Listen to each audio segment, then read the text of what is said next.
হলো কেষ্ট? তুই আমার চেঁচাচ্ছিস কেন? আমি না চাচালে তোমাদের কানে তো কিছু ঢুকবে না।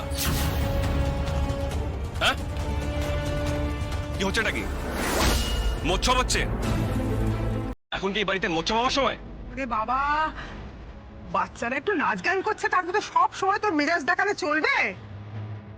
এমন কিছু পরিস্থিতি থাকে যেটা আমাদের হাতে থাকে না, তাই বলে সময়টাকে আঁকড়ে ধরে আমরা বসে থাকবো? একটু আনন্দ করবো না? আনন্দ? এটাকে তোমরা আনন্দ করা বলো? আচ্ছা, কবে থেকে এই অসভ্যের মতো নাচ নাচাটাকে আমাদের বাড়ির আনন্দের এক্সপ্রেশন করে তুললে তোমরা? দাঁড়া দাদা ভাই, দাঁড়া। এই, তোমার নামটা কি জানো? লাজু। লজ্জার তো কোনো বালাই নেই, নাম আবার লাজবন্তী।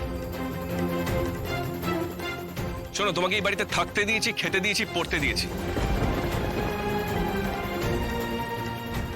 আজ সকালেই বাবা তোমার পড়াশোনা করার কথা বলছিল। তাই তোমাকে নিয়ে যখন এত কিছু ভাবা হচ্ছে, তুমি তোমার এই ছোট লোকি পানা থেকে একটু বেরিয়ে এসো, ওকে? কোনটাকে তুমি ছোট লোকমি বলছো? হ্যাঁ, শাট আপ! মুখে মুখে একদম কথা বলবেন না। যা বলছি শোনো, যেইভাবে তুমি নাচছিলে সেটা এই বাড়িতে চলবে না, কোনো ভদ্র বাড়িতেই চলবে না।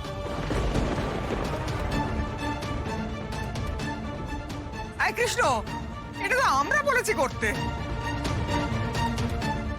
ও বললো ওর গায়ে মেয়ে বউ ভাসানের দিন সকলে নাচে, তাই জন্যই তো বলেছি আমরা। বাহ, বলেছো বলেই কোনো স্থান কাল পাত্র না দেখেও যেখানে পারবে নাচবে। ঠাম্মি, আমি তোমাকে বলেছিলাম ওকে একটা হোমে দিয়ে আসতে। এই শোনো, এই বাড়িতে এইসব চলবে না। দাদা ভাই দেখ, একদিনেই তোদের রুচিবোধ এতটাই নেমে গেল যে তোরা অসভ্যতাগুলোকে সাপোর্ট করছিস। কি বলছিস কি তুই? এর মধ্যে অসভ্যতাম কি দেখলি তুই? আমরা সকলেই তো রয়েছি। তুই প্লিজ এভাবে বলিস না। দাদা ভাই প্লিজ, সবাই মিলে ওকে সাপোর্ট করিস না। এই লাজু, একটা কথা শুনে রাখো, এখানে নোংরামো চলবে না।